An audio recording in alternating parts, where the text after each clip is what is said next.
ত্রিপুরায় শিক্ষক নিয়োগ বোর্ডের মাধ্যমে পরিচালিত শিক্ষক নিয়োগ প্রক্রিয়ায় প্রাক প্রাথমিক স্তরের নিয়োগের জন্য প্রয়োজনীয় প্রশিক্ষণ যোগ্যতা নিয়ে সৃষ্টি হয়েছে বিতর্ক। নিয়োগ অভিযান প্রশংসনীয় হলেও এই ক্ষেত্রে যোগ্যতার মানদণ্ড নিয়ে উঠছে প্রশ্ন।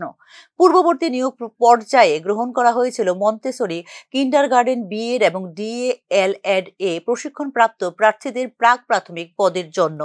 এই ধরনের বেশ কয়েকজন প্রার্থী ইতিমধ্যেই কর্মরত আছেন সরকারি বিদ্যালয়ে, যারা এই পদ অর্জন করেছেন যোগ্যতার ভিত্তিতে। তবে সর্বশেষ বিজ্ঞপ্তিতে উল্লেখ করা হয়েছে যে কেবলমাত্র এনসিটিই অনুমোদিত প্রতিষ্ঠান থেকে 2 বছরের diploma in primary teachers training প্রার্থীরা বসতে পারবেন প্রাক প্রাথমিক নিয়োগ পরীক্ষায়। এর ফলে বাদ পড়েছেন মন্টেসরি বা আর্লি চাইল্ড কেয়ার এডুকেশন 1 বছরের ডিপ্লোমাধারী প্রার্থীরা। অথচ ত্রিপুরা এবং অন্যান্য রাজ্যের বেশ কয়েকটি স্বীকৃত বেসরকারি প্রশিক্ষণ প্রতিষ্ঠান দ্বারা এই কোর্সে প্রশিক্ষণ দেওয়া হচ্ছে দীর্ঘদিন ধরে। রাজ্যে 2 বছরের প্রাক প্রাথমিক প্রশিক্ষণ প্রতিষ্ঠান নেই, যার ফলে অনেক উচ্চাকাঙ্ক্ষী শিক্ষকের জন্য কঠিন হয়ে পড়েছে নতুন মানদণ্ড পূরণ করা।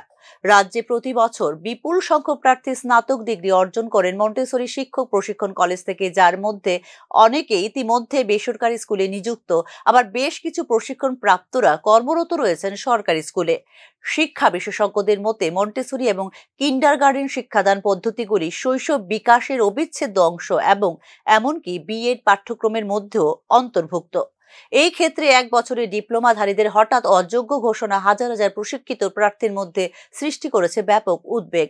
ভবিষ্যৎ নিয়ে অনিশ্চয়তার মধ্যেই রয়েছেন তারা। শুধু তাই নয়, বিজ্ঞপ্তিটি পুনর্বিবেচনা করার সরকারের দৃষ্টি আকর্ষণ করেছে মন্টেসরি শিক্ষক প্রশিক্ষণ কলেজ।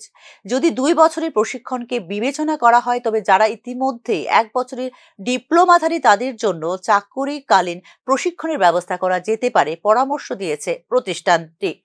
রাজ্য জুড়ে শিক্ষকের ঘাটতির মধ্যে কঠোর মানদণ্ড নিয়োগকে বাধাগ্রস্ত করতে পারে এবং প্রাক প্রাথমিক শিক্ষার উন্নয়নকে প্রভাবিত করতে পারে বলে একাংশ মহলের অভিমত। Bureau report, news now.